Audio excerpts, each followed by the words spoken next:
So, why the name? If you're curious about Typical Hunk Adventures, I think it started with Steve Brule memes and show. So if you're not familiar, the actor John C. Reilly had an Adult Swim show where he played Dr. Steve Brule. He did some cringy and random silly things, but he also said the word hunk a lot, and that kind of just stuck in terms of that. And so I used the word in various social media pages as well as a username in games, and I currently use Typical Hunk in two other things I'll get into in just a moment. But yeah, that's kind of where that came from, just a typical hunk going about this thing we call life. So a bit about my presence online and what I'm into. Now I do have another YouTube channel for DJing and music. Actually has over 10,000 subscribers, which is cool, but with music and copyrights and things like that, not actually making any money or anything in terms of that. And actually I haven't made music in years and don't post there. It's very active though in terms of subscribers and comments and things like that, which is cool. But I mainly use it to watch other creators, as it was my first and main channel in that sense. I also have a channel called Typical Hunk Reviews. That is just where I upload videos for product reviews. Now that's coming from videos that I make for Amazon for their on-site commissions, and I put no additional editing or anything like that for those videos into YouTube, so I don't expect anything to come from those, but just having them, might as well put them on a cross-platform for the chance of off-site commissions. And I was actually going to make a channel just for those because I really didn't want those kind of videos getting mixed in to if I wanted to talk about the program, because then if people are interested in being informed and learning about the product, which I plan on having some stuff around that program on this channel, just if someone's interested in, additional sources of income. Obviously it's not gonna make you a millionaire overnight, but it is a way to make a little bit of additional money, which is always nice. But I didn't want those informative videos kind of on that channel, because then if someone watches those and likes those and subscribes, and then all of a sudden they get bombarded with a bunch of small 30-second clips of reviews, that I may be confused. So didn't really want those there. So that's also kind of a reason I have this channel, to just really talk about anything, which is nice. So again, just something to look out for. If that is something you're interested in, I will have future video at least kind of going over that and my journey with that program. And then I've got an Instagram page called Typical Hunk Collects, where I mainly post Pokemon cards. That is one of the hobbies I really got into, as you can see behind me, around 2020. And yeah, it's something that I'm hoping my kids will be interested in getting into. My son currently loves Pokemon, so that's cool. And yeah, I don't go out of my way. I'm not buying, hundreds of thousands of dollars of cards or anything like that anymore. And especially not in the scalper market going on right now, which is kind of focused on singles and just things along those lines. My original goal was just to have one of each Pokemon that exists in terms of having an actual Pokedex.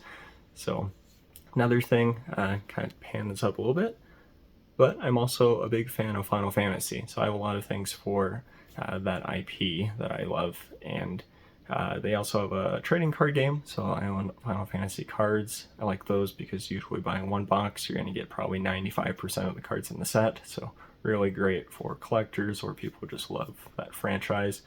And interestingly enough, not a lot of people know about the TCG for Final Fantasy, so that's fine with me too. Makes it a little bit easier to get the cards in terms of not fighting people for them. But they recently did a collaboration with Magic the Gathering. Thought that was interesting because, they're two trading card games. You think they would be competitors. Obviously, Magic is a lot bigger, so not much of competition, I would say, between the two. If anything, it probably helps Final Fantasy, because when people look up cards online for popular characters like Cloud Strife and so many others, they may come across like, oh hey, he has cards for this other thing, which is the Final Fantasy TCG. So also kind of cool. But yeah, those are two of the main things that I collect. Obviously there are other fandoms and things, but those are the two that I currently have displayed in my office. And besides those things, I also like working on art. Recently kind of got into working with acrylic markers and pens, so I've been making some Pokemon art that I will plan on selling on the side soon, and then also occasionally making 3D sort of shadow box cards. So just fun little hobby things that I do. Occasionally give them away, or gift them to friends, or sell them. And then another thing that I recently started learning was video editing, where I do that on the side for a colleague who has a video game channel. Obviously it's new and growing, but kind of cool learning those new skills and things like that using DaVinci Resolve. I do edit and render these videos that I'm doing in that. Obviously not putting any fancy editing into these ones compared to something like a gaming video. But I do plan on adding things in as I go, looking into like music that I have in the background, maybe a logo, just some other edits and things like that. So as this channel grows and things like that, I'll look into it. But right now I prefer it being mostly raw and unedited, besides just cutting out points where there's just big pauses. And of course, I like spending time with my family. I like going out and adventuring, finding new places, whether it's places to shop or just explore, like out up in the mountains. And yeah, recently, just over the holidays, we actually came across something cool that I found nearby. It was a little Christmas village, you could say, that a family had kind of built in their front lawn area for some land that they owned. So they put up 3 tiny houses, or maybe they're just like slightly bigger sheds. And one was set up with a general store where you could find sweets and ornaments and things like that.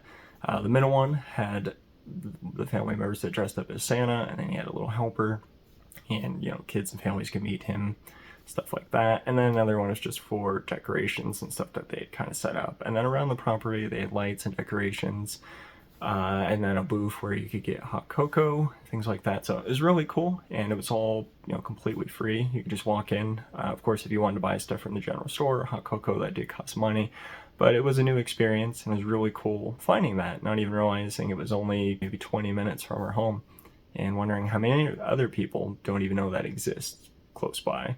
But yeah, again, just a really cool new experience, and something that we found that we will probably continue to go to every year. So I know this was a bit of a short video, but it was just kind of to go over where the channel name comes from, and then my journey through life that I want to share, as well as hopefully hearing your journeys that you'd like to share back. And I would love to share more as I make future videos. Speaking of, my next one is going to be about liminal space and burnout, and sort of how they relate, maybe not in terms of things, but if you're interested in either of those, definitely subscribe so you can be on the lookout for that. And that's going to do it for today. So stay safe, stay healthy, and I'll see you in the next video.